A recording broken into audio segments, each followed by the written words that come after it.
I think as things get worse in society and women feel less and less safe, you're just going to see a lot of women being more interested in resources. You know, one thing I've changed about interacting with people online is I don't talk to men anymore. I just don't want to. They're kind of the reason the world is fucked. And I say that and people just automatically get angry. But I'm sorry, almost all the people at Epstein's Island are men. And the women that are there have been groomed since they were teenagers to think this is acceptable and normal. They're like Megyn Kelly, you know, thinking that this is okay. And so it's just this like rotten, disgusting fucking culture, you know. And as a woman, you're like, I have no protection in this society. And people are so fucking dumb. Like like people are painfully stupid. Nobody can tell you how they feel. Nobody can tell you they're upset. Everyone just lashes out and acts immature. Or they suppress their feelings and don't talk about it and make it your problem later by blowing up at you and saying, this has been coming for a long time. And it's all they're doing is bottling up their emotions and not telling you there's a fucking problem. People are stupid, painfully fucking dumb. Everybody. I'm not even talking about anybody specific. Everybody does this. Americans have poor conflict resolution skills. And if you learn better conflict resolution skills, guess what? Nobody cares. Because they don't know how to do it.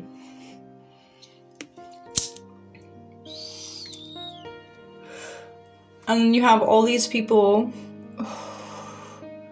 who know what's going on and still won't give their employee a raise. There's no class solidarity while the elites are fucking kids to death on islands. Women now should be more concerned than ever with getting resources and getting away from these predatory systems. And I say that, and there are people who get angry about the very thought of women getting resources without a man giving them to her first. But I refuse to talk to men online for free anymore. I send my Cash App. I'm like, if you want to talk to me, you have to pay me. They get very upset. They're like, what? Come on. It doesn't matter. You want a normal conversation with me in these times, you pay. And no, I'm not a sex worker. I just don't want to waste my fucking time with you. There are 24 hours in a day, and we are asleep for 8 of them. And there's a lot of work to do. And I don't know what to do. I don't know. I've been telling my daughter, don't have kids, because this is a horrible situation to be in. And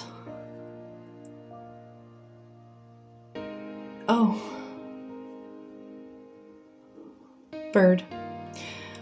Yeah, I don't know. I'm at a point where I'm very tired. I'm exhausted. I'm highly depressed. I'll just be real with you. I am depressed. I am depression. It takes everything I have just to get up and get dressed in the morning and look normal. Because what is the future?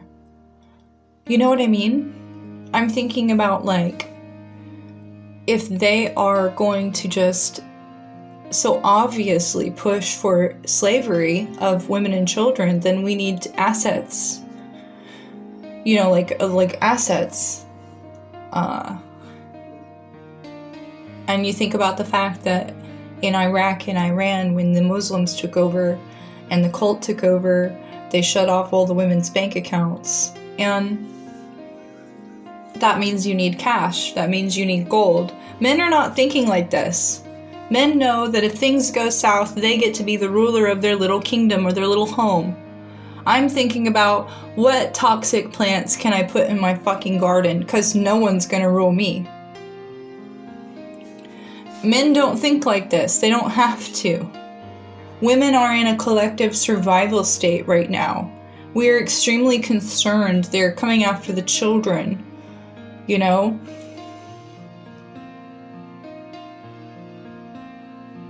And when I tap into the thrum of my ancestors, there's an urgency, and a bird just flew past my window twice. There's an urgency to annihilate the enemy post haste.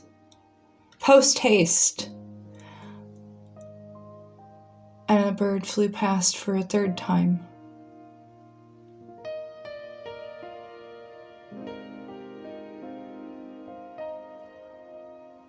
Post haste. With great prejudice, destroy the enemy. It's this thrumming energy, because time is not real. We're immortal beings. Our mothers and our grandmothers are in the ether, and the two ravens are back. Right as I'm recording this message. There's a thrum in the ether from the women in our families and the women who were here before us.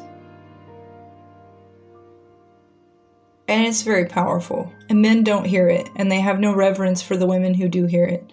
And they take everything you say as a personal attack because their egos are bigger than their fucking existence. And we're in a dangerous position. I think everyone's feeling it, the danger in the air. And I think the point that people have not reached yet is the point of no return. There is a point of no return in the fear that you feel where it just no longer fucking matters. It no longer matters. It no longer has effect. The dog is beaten so much that the stick isn't felt when it hits.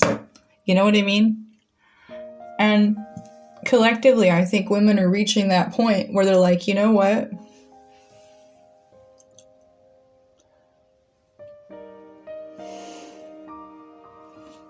They're definitely lowering the birth rate. Good things. We don't want them to have more victims. And that's the thing about these gods they have invoked. These elites have invoked ancient gods which have existed before. They sacrifice children and women to chum the waters of the spiritual ether and bring in these entities. And some of these entities follow family bloodlines. And if you stop creating victims, and if you stop allowing them to take children from foster care, and if you stop the legal marriage of children in 34 out of 50 US states, if you dissolve the marriages of the 314,000 child brides in America, if you dissolve those marriages and free those girls and take them into protective fucking custody, they will run out of victims to sacrifice to their god, and they will begin killing each other. And this is how it always devolves. It always devolves. And there's the raven again. Hi, Raven. It always devolves into this. You have to decide what you're willing to sacrifice. Every society sacrifices something or someone for the betterment of the group. In our case, it's children. If you go back to ancient Celts, they packed a wicker man full of the bodies of criminals. It groaned with the bodies of pedophiles and rapists and murderers every year, and they would burn it in the spring. They would burn this giant wicker man. They would just tie up all these men and women and people who had hurt children through the winter. They would pack them into this giant wicker man. They would burn them alive. And that was the sacrifice for the coming year, for a good harvest, for society to flourish. Okay, that was the sacrifice. People in ancient times dealt with the forest and nature. There were wolf packs, 300 strong, terrifying wolf packs. Our species is now deciding what the sacrifice is, and I propose it's old pedophiles. I propose they are the sacrifice for a good harvest because it worked before and it'll fucking work again. And as long as we can keep the Romans out of the goddamn village, it'll keep working and they won't stop those practices. We should have the death penalty for pedophilia and rape and all these things, right? Like we should. I'm just saying, we're changing so fundamentally and deeply as a species for the good or for the worse. And it is a